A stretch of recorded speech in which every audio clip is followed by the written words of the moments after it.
이번에는 이제 맥스를 할 건데 쉐입 명령어에 대해서 좀 알아보도록 하겠습니다. 우리가 라인이라는 명령어를 이렇게 그렸습니다. 드래그에도 마찬가지고요. 자, 어, 자, 드래그를 하면 곡선으로 그려진다 그랬죠? 이때 Alt 키를 누른 상태에서 드래그를 하면 방향을 내 마음대로 지정할 수 있습니다. 이렇게.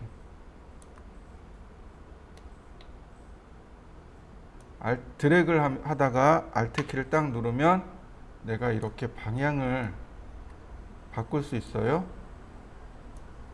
드래그를 하다가 방향을 Alt 키를 누르면 금방 이렇게 방향을 바꿀 수 있습니다. 자, 한번 해보실까요? 고스란히 모디파이 판넬로 넘어갑니다. 그러면 라인에 대해서 여러 가지 옵션들이 나오게 되는데요. 먼저 렌더링입니다. Enable in 렌더는 렌더링을 했을 때의 라인이 보이겠느냐라는 겁니다. 렌더링을 하게 되면은요.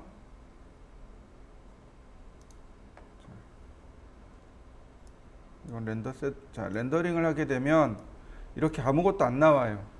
원래 렌더링 하면 선은 렌더링 되지 않습니다. 그러나 Enable in 렌더를 체크하면 이렇게 렌더링이 되어져서 나옵니다. 라인은 원래 렌더링 되지 않습니다. 이렇게 아무것도 렌더링 되지 않아요. 그런데 Enable in 렌더 그러면 렌더링 되어서 나옵니다. 렌더링 하는 방법은 간단합니다. 여기 주전자 그림 있죠? 여기 상단에 주전자 그림 있을 겁니다. 바로 이 부분. 이 중에 첫 번째 걸 누르면 렌더 셋업입니다. 렌더 셋업이고요. 그 다음에 렌더 프레임 윈도우가 나오고, 자, 눌러보면 여러 가지가 나오겠죠? 자, 렌더링 됩니다. 이거 굳이 없어도 얘만 눌러도 이렇게 렌더링 돼서 나와요. 이게 렌더링이에요. 렌더링 돼서 나오는데, 자, F9번. 자, F9번이 단축키입니다. F9번이 단축키예요.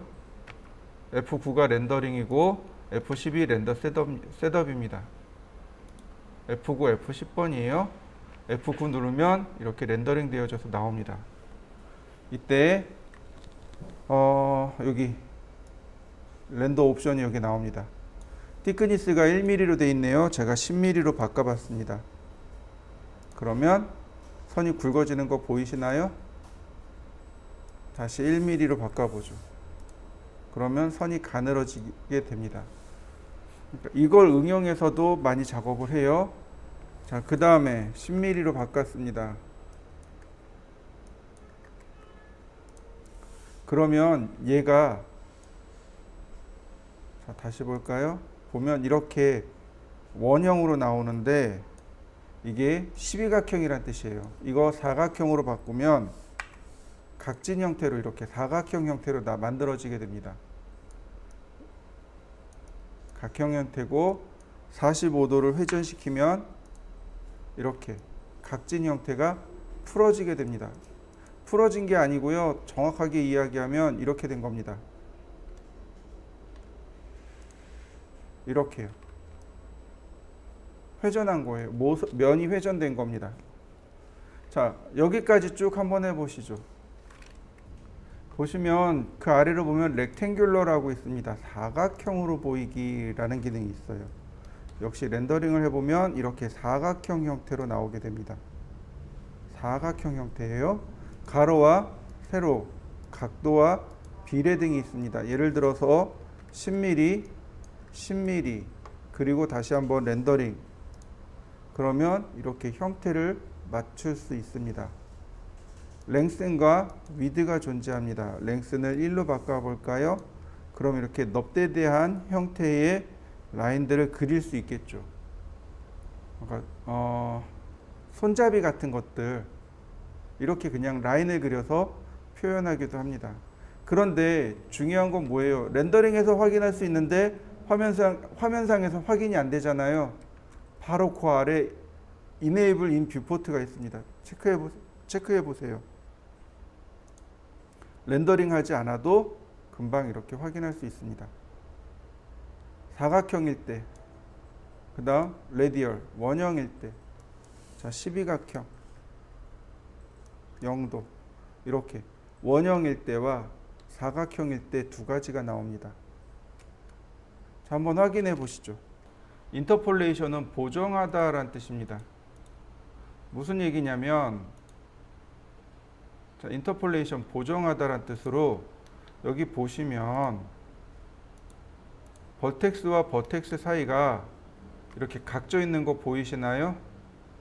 요걸 스텝이라고 합니다. 단계라고 해요.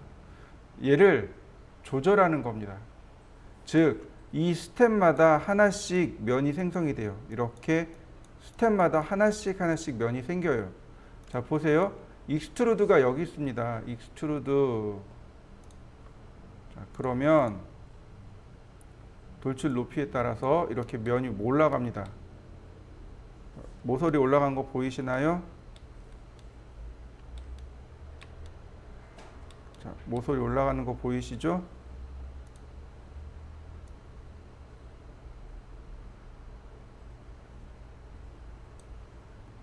자, 지금 제가 모서리를 좀 각지게 보고 있는데요.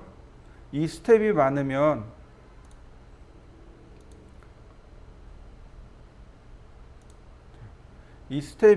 많으면 모서리가 이렇게 늘어나게 돼요. 면이 늘어나게 됩니다. 스텝이 적으면 면의 개수가 줄어들어요. 적정 수준을 유지를 해줘야 됩니다. 이 적정 수지가 5개에서 6개란 뜻입니다. 이렇게 면의 개수가 적정 개수를 유지해야 되는데, 바로 그것을 조절하는 게 바로 인터폴레이션, 보정하다, 보관하다라는 뜻입니다. 자, 요건 요렇게 알고 넘어가시면 돼요. 한번 바꿔 보시죠. 여러분들도 한번 해보세요. 소프트 셀렉션은 장력값입니다. 요거는 나중에 메시 설명할 때 해드릴게요. 자, 그 다음 내려갑니다. 지오메트리 부분으로 내려가면 형상 부분이 나올 거예요. 보시면 라이너, 베이지어, 스무스, 베이지어, 코너. 네, 맞아요. 이 점들의 형상입니다. 이 점들이 어떤 점이냐 이거죠. 오른쪽 버튼 누르면 나온다 그랬어요. 스플라인.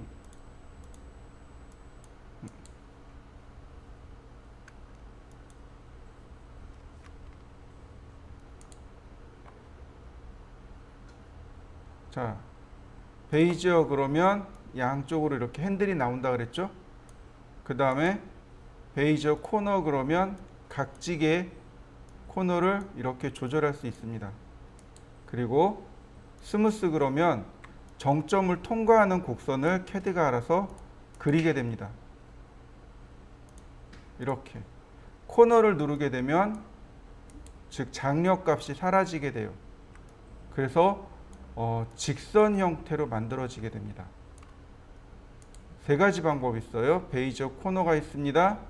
베이지어 코너는 장력을 서로 다르게 부여해 줄 수 있습니다.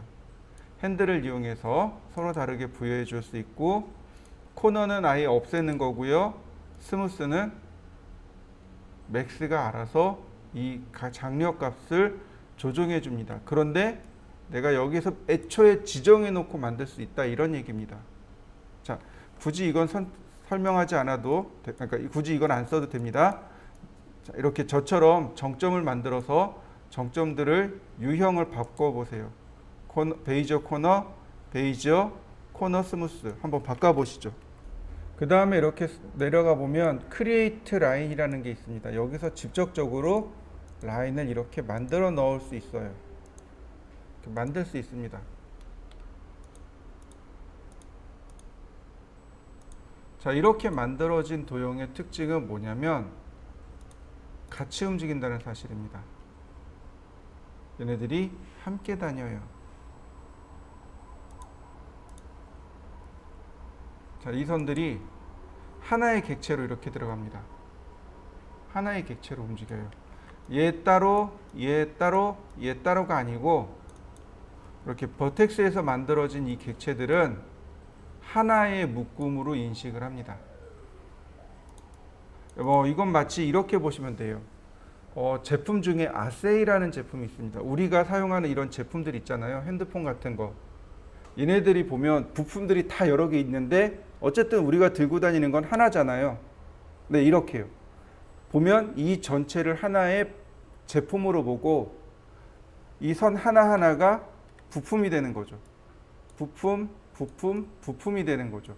우리는 어쨌든 부품을 보는 게 아니고 전체를 바라보는 거니까 이 전체가 제품이 되는 거죠.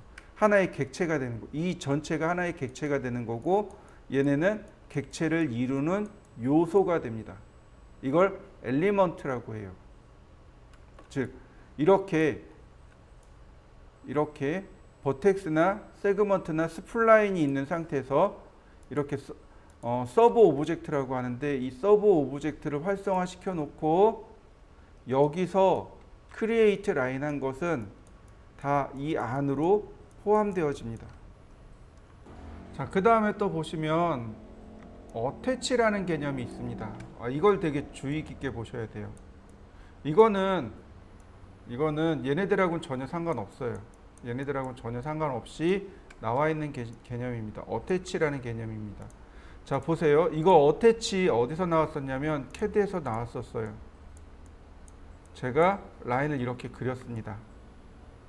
이 라인이 지금 그려졌던 얘네들의 부속으로 바꾸고 싶어요.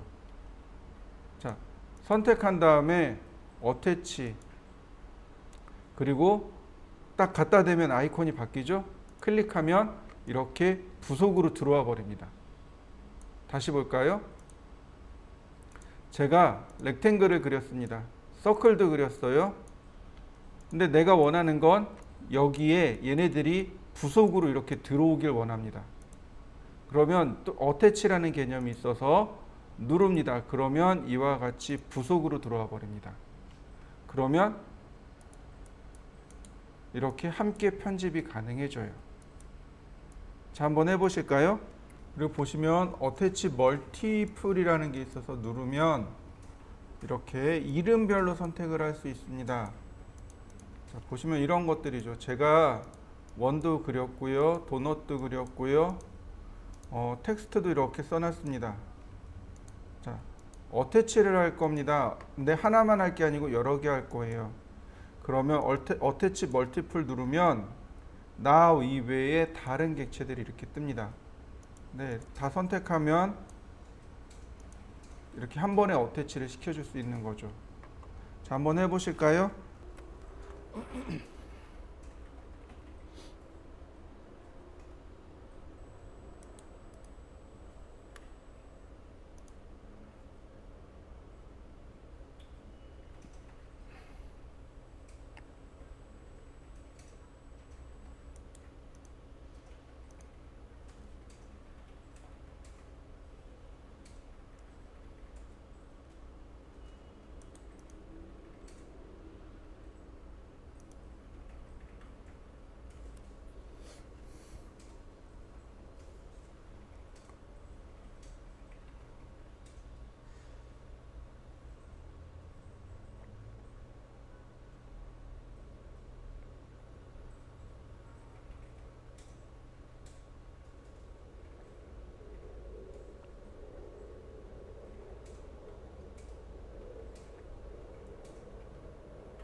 자, 다시 볼까요? 이번엔 웨일드입니다. 두 개의 점을 일정한 거리만큼 가까이 놓습니다. 자, 동시에 선택한 다음 이 두 개의 점이 내가 지정한 이 값보다 작으면 웨일드가 됩니다. 크면 안 되겠죠. 누르면 웨일드가 안 돼요. 왜냐면 이 두 점 사이의 거리가 0.1mm보다 더 크거든요. 제가 이거 10으로 고쳤습니다. 이때 웨일드. 그러면 이렇게 두 점이 붙어버립니다. 용접이 돼요.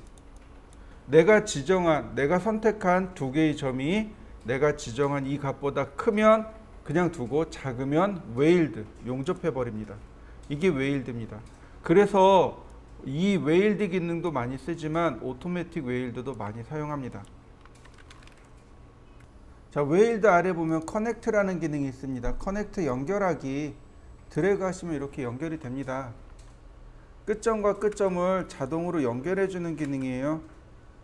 지금 이렇게 점이 떨어져 있잖아요. 이 두 개의 점을 연결할 때 쓰는 것 커넥트입니다. 이렇게 드래그 하시면 커넥트 할 수 있습니다. 자, 한번 해보실까요? 인서트라는 옵션이 있네요.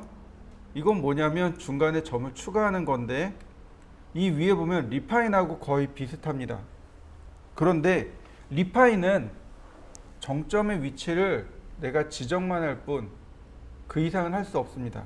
그러나 인서트는요 달라요. 내가 위치도 지정하고 드래그해서 곡선도 내 마음대로 만들어낼 수 있습니다. 드래그 이런 식으로.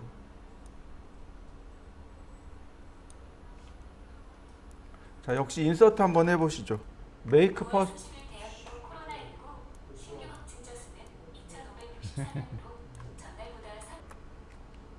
메이크 퍼스트입니다. 우리가 전에 배울 때 이렇게 노란색 점이 첫 번째 점입니다 라고 제가 설명을 드렸습니다. 네, 맞아요. 이거 내가 임의대로 메이크 퍼스트 누르면 첫 번째 점을 내 마음대로 옮길 수 있습니다. 메이크 퍼스트 그러면 이렇게 내 마음대로 첫 번째 점의 위치를 이렇게 옮겨줄 수 있어요. 다만 이렇게 오픈되어 있는 도형에는 양 끝점으로 밖에 안 되겠죠. 메이크 퍼스트. 자, 여러분들도 메이크 퍼스트를 이용해서 첫 번째 점의 위치를 바꿔보세요. 메이크 퍼스트입니다. 다음 보실까요? 다음 퍼지라는 게 있습니다. 선택하고 퍼지를 누르면 이렇게 점이 한 군데 모이게 됩니다. 모이는 것뿐이에요. 내가 점들을 선택을 합니다. 그리고 퍼지를 누르면 한 군데 이렇게 모여요. 그냥 이걸로 끝입니다. 그럼 이 점들을 하나씩 움직이면 떨어져서 이렇게 나와요. 특별히 어떤 기능이 더 있는 게 아니고 점들을 한데 모아주는 기능이 바로 퍼지입니다. 그 아래 가면 필렛과 챔퍼가 있네요. 자, 필렛 모서리가 필렛 되는 거 보이시나요? 다시 볼까요? 필렛 명령 버튼을 누르시고 그 다음에 해당 버튼을 드래그 해보세요. 그러면 모서리가 동글동글하게 깎여 나갈 겁니다.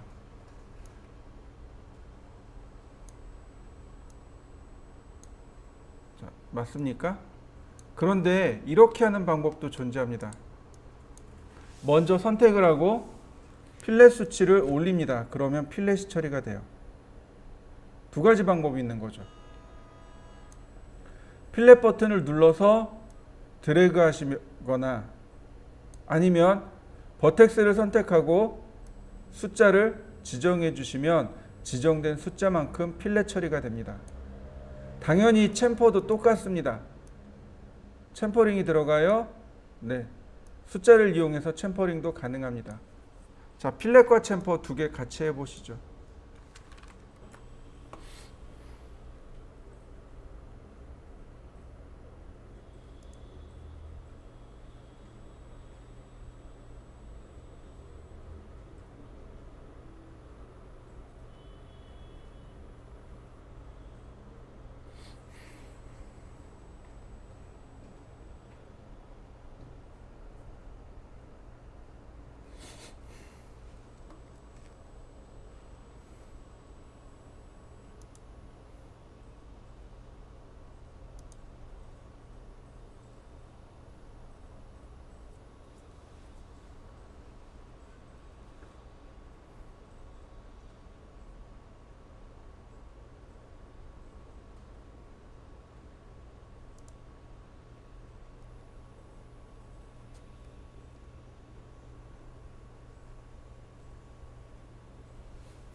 자, 이번에는 세그먼트입니다. 세그먼트는 요 중간 단계를 말해요. 점과 점 사이의 요 중간 단계를 세그먼트라고 합니다. 특별한 건 없습니다. 다만 여기 디바이드하고 디태치라는 개념이 존재합니다. 디바이드는 뭐냐면 등분하기죠. 예를 들어서 제가 5개라고 했습니다. 그리고 디바이드 버튼을 누르면 이렇게 5등분 됩니다. 점이 5개가 들어갔네요. 그럼 총 6등분이 되는 거죠. 다시 한번 볼까요? 자, 선택을 했습니다. 몇 등분 할 건지. 즉 다시 말하면 정점이 3개가 들어간다는 뜻이에요. 총 4등분 된다는 얘기입니다. 선택하고 누르면 돼요. 디태치란 얘기는 떼어내다 라는 얘기입니다. 어태치의 반대가 바로 디태치입니다. 분해 조립이라는 말 있죠. 조립이라는 건 어태치예요. 근데 분해하는 건 디태치입니다. 지금 현재 이렇게 조립이 되어 있는데 디태치를 누르면 이와 같이 분해가 됩니다. 나머지는 없어요. 한번 해보시죠. 자, 스플라인을 눌러보시면 뭐 몇 가지 옵션들이 있는데 그 중에 아웃라인이라는 옵션이 있습니다. 버튼을 누르고 스플라인을 드래그 하시면 이와 같이 아웃라인을 따라 그릴 수 있습니다. 테두리겠죠. 이렇게 테두리를 그릴 수 있는데 아웃라인을 주는 방법이 지금처럼 버튼을 누르고 드래그 하시거나 아니면 선택 후 숫자를 바꾸어 주시면 됩니다. 자, 아웃라인 한번 해보시죠. 자, 이번에는 제가 선들을 원을 이렇게 놨습니다. 이거 보면 딱 뭔가 떠오르죠. 자, 얘네들을 에디터블 스플라인으로 바꾸는 방법이 2가지가 있다고 했습니다. 하나는 선택을 해서 에디터블 스플라인 이렇게 합니다. 그러면 기존에 있던 서클에 대한 개념이 사라져요. 다른 하나는 이 상태에서 에디트 스플라인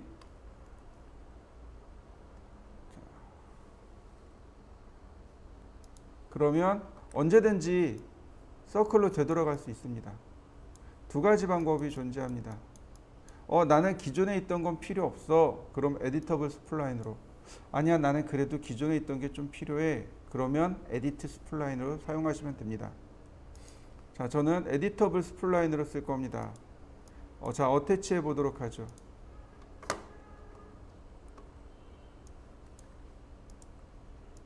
전부 다 어태치했습니다. 자, 여기서도 마찬가지예요. 단축키가 이 서브 오브젝트를 수정하는 단축키가 1, 2, 3입니다. 숫자 1, 2, 3을 누르시면 돼요. 1, 2, 3 이게 만약에 하나 더 있으면 4, 5 이렇게 누르시면 됩니다. 1, 2, 3 자, 그 중에 다른 건 다 필요 없고요. 자, 밑으로 내려가 보죠. 자, 불린이라는 것이 있습니다. 불린이 바로 유니온, 서브트랙트, 인터섹트입니다. 해당 도형을 선택하고 어떤 종류의 불린을 할 것인지 그 다음 불린 버튼 누르고 클릭. 그러면 합쳐지는 거 맞습니까? 자, 2개 선택하고 불린.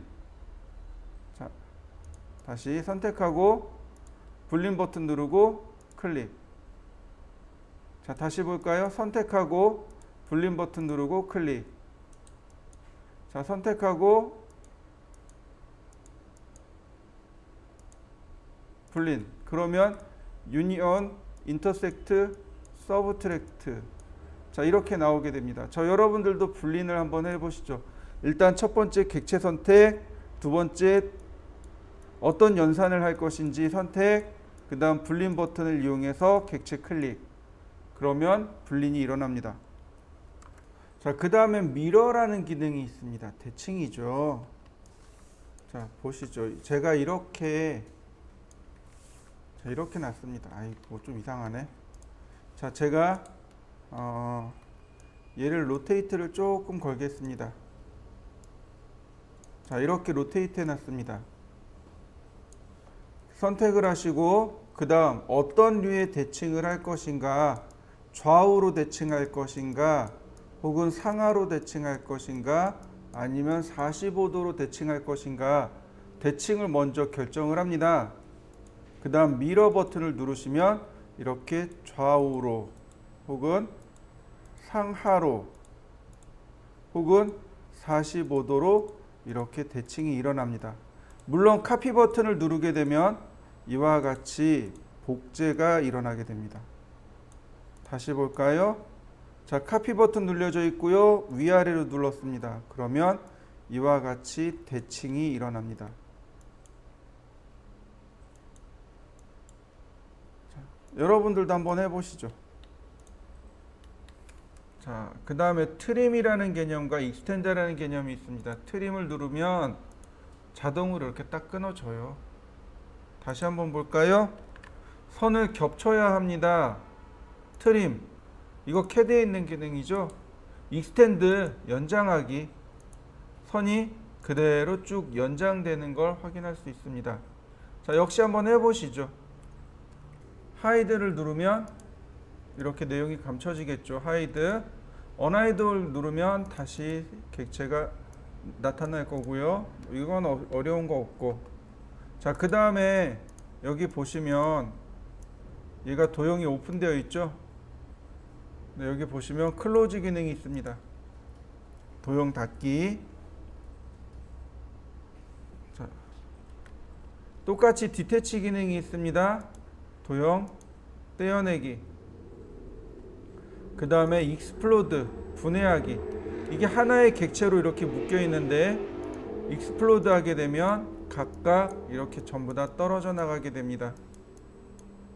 이건 뭐 전부 다 CAD에 있던 내용하고 비슷한 내용들이죠. 자, 여기까지가 에디트 스플라인입니다.